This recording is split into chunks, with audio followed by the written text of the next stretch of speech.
Richard, we don't have long to talk today, but and we will get onto the subject of visionary leadership. But it would be remiss of me. I would be doing my audience and myself a disservice if I didn't ask you first about space. Congratulations on what looked like an amazing flight in July. I was wondering, what is your personal abiding memory of that incredible day? And what do you think the flight signified in perhaps the broader sense? So we're building a space line for Earth. Whether it's through Virgin Galactic, we've also formed Virgin Orbit, which is putting arrays of satellites around the Earth, which I suspect are connecting us right now, connecting the world's knowledge on things like depredation of rainforests or illegal fishing or what's happening with crops around the world and so on. And uh, but when it comes to actual manned space flights, first of all, it was the most magnificent day of my life, and I hope it'll be the most magnificent day of a number of people who are watching this program's lives in the future. Um, uh, from the second I woke up to this, to the night time, I've never had a more magical day, and I've been lucky enough to have quite a few magical days. From unbuckling and taking off like Peter Pan and looking out through the windows at our beautiful Earth, right through to landing and having three grandkids throwing themselves into my arms. It was a pinch me day, and of course, being in a Range Rover, heading to the spaceship was pretty damn good as well. So especially in a convoy, so we were grateful for everything Range Rover did for us as well. Very kind of you. I'd like to talk to you about visionary leadership on a couple of levels, please. You have founded a brand, obviously, that is uniquely diverse in its business activities.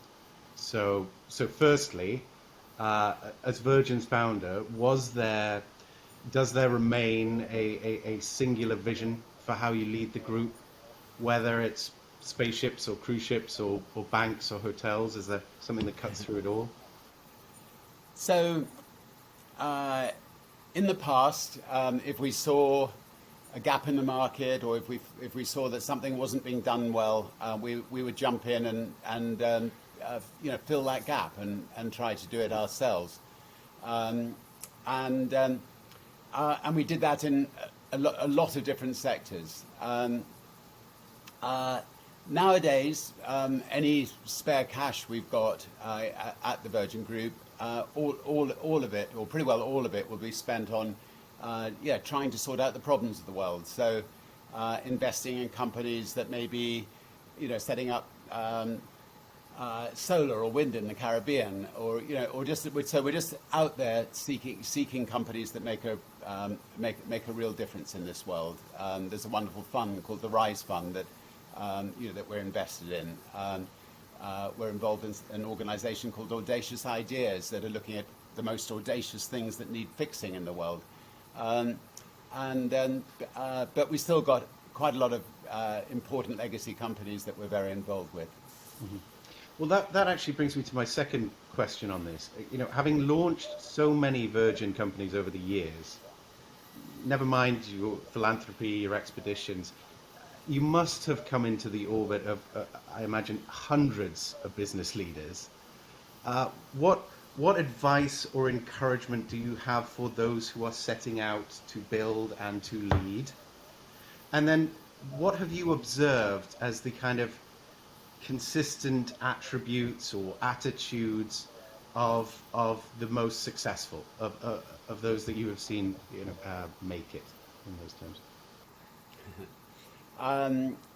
So I would say the best business leaders are the ones that are willing to listen, are ones that are willing to take notes, are the ones willing to get back to people with having listened and got their suggestions and let them know whether you're doing something about it. the best business leaders are ones that look for the best in people, praise, don't criticize. If you have a flower, you water it. If you have a person, you encourage a person. And the best business leaders are ones that lead by example, create things that are really special so that all the people who are working with them and for them and together believe in what they're doing and believe in the mission.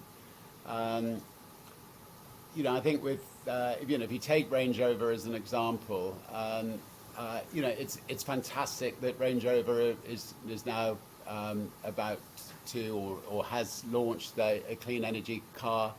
I think all of us have just got to lead by example, and it can still be sexy. It doesn't have to have the roar of a diesel engine I think for the future, every single company's got to move in this direction. Well, there's a lot in there to live up to, and I thank you very much for your leadership and for joining us today. Thank you so much, and good to talk to you. Likewise.